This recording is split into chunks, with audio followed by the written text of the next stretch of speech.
Okay, so this one is seriously messed up. We're going deep on Charles Manson. Oh, yeah. This one is going to be wild. So how does a guy with basically nothing, no money, no real power, how does he become this, like, terrifying cult leader? Well, and that's the thing, right? It's the charisma. It's the allure of belonging. Manson understood those human needs, that desire for connection and purpose, maybe even more than most people do. And then, like, weaponize them. Exactly. Twisted them into something really, really dark. So he spends years bouncing around in and out of prison before he even starts this so-called family, right? Mhm. I mean, what were those early years like? Yeah, I mean, talk about a masterclass in manipulation. You have to wonder, was he kind of practicing back then? Because think about it. A childhood totally messed up, neglect, foster homes, institutions. He had to learn to survive somehow. And if those sources are right, manipulation was his way to do it. So by the time he hits the scene in the late 60s, he's like got this whole playbook of manipulation tactics ready to go. Oh, absolutely. And one of the most, I don't know, insidious, I guess, is this idea of love bombing. Sounds kind of nice at first, right? Like showering people with love and attention. Until you realize it's all fake. Right, totally calculated. Imagine you're young, maybe you don't really fit in, the world seems kind of messed up. Like the late 60s definitely qualified. Exactly. And then this guy, Manson, he comes along and he makes you feel like you're the most important person in the world. I mean, who wouldn't be drawn to that? Yeah, talk about an emotional trap. Mhm. And then once he's got him hooked, boom, he moves everyone out to Spawn Ranch, Cuts them off from the outside world. which is like textbook cult behavior, right? So what was it about Spawn Ranch? Why there? Oh man, Spawn Ranch was like Manson's own little kingdom. Yeah. Isolated, rundown, perfect for controlling everything and everyone. No outside opinions, no one to question him. Food, information, everything went through him. Total control. So he's got them physically isolated out there. But the control goes way deeper, right? He starts messing with the way they see the world, like literally reinterpreting reality. Absolutely. News, music, even just casual conversations. He twisted everything to fit his own narrative. And you got to remember, this is a time when people were already questioning everything, looking for answers. The Vietnam War, racial tensions, it was a tumultuous time. And Manson swoops in with all the answers. Right. He positions himself as this, like, father figure, this guru who knows the truth. And that truth involved a supposed race war, right?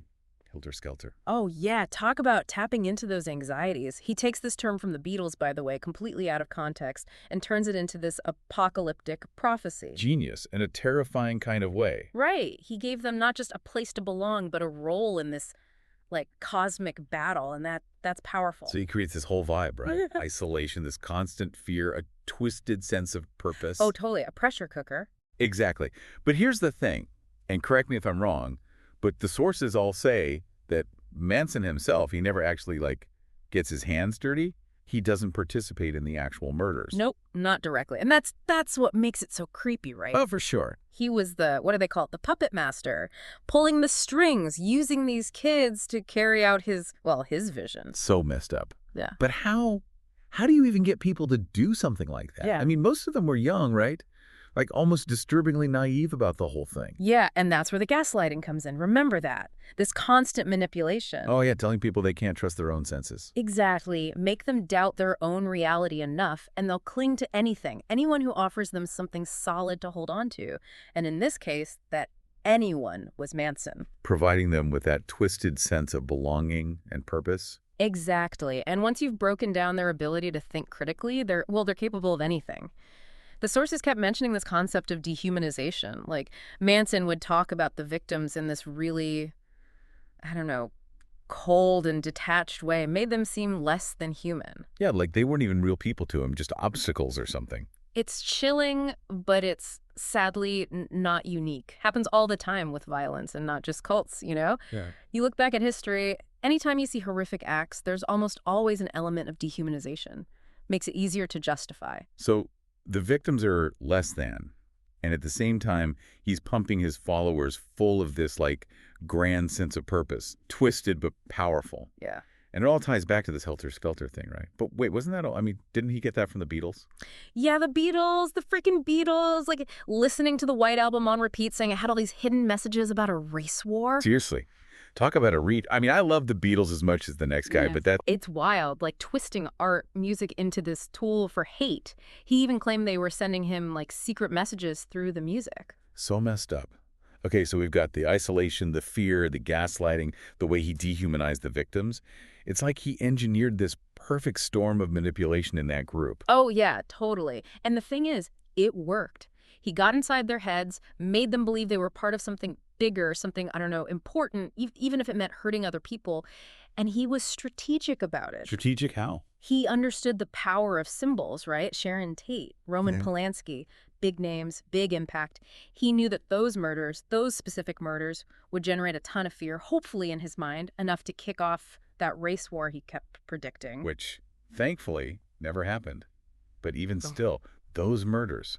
Yeah. It just goes to show how deep the manipulation ran. Mm. So, like, what happened to his followers after the arrest? I mean, did they ever, like, snap out of it? Oh man, that's a whole other can of worms.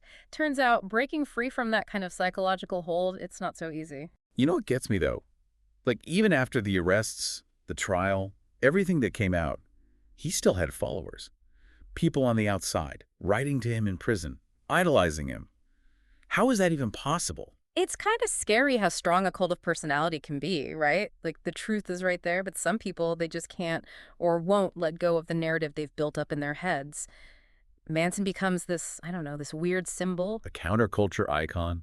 Except he did some really horrific stuff. It's like our thing for true crime went off the deep end. I get it, I really do. But you can't ignore the media's role in all this, right? Hmm. Think about the 60s and 70s, the way Manson was portrayed, this almost mythic, larger-than-life figure. It fed the whole Manson mystique, whether he meant it to or not. Which, knowing him, he probably did. The guy wanted notoriety, right? Even if it gave things, be universally considered evil. Exactly, and that's the messed up part. He's gone, but that manipulative energy, it's still out there. Yeah. Manson, in a way, became this cautionary tale. Charisma without conscience. That's a dangerous, dangerous combination. So how do we protect ourselves from that? Mm. Especially nowadays when information is everywhere, it's hard to know what to trust. You hit the nail on the head, right? Information overload is real, and it can make you vulnerable if you're not careful. The sources all kind of point in the same direction, you know? It's about knowing the signs, being aware of the tactics, love bombing, isolation, that insistence that you have to have blind faith, all those things. Red flags. Huge, huge red flags. And it goes beyond just cults too, right? I mean, this stuff, it's everywhere. Oh, 100%. Toxic relationships, online scams, even just those like super pushy salespeople, same tactics at play. That's why it's so important to think critically about the information coming at you. If something feels off, it probably is. Trust your gut.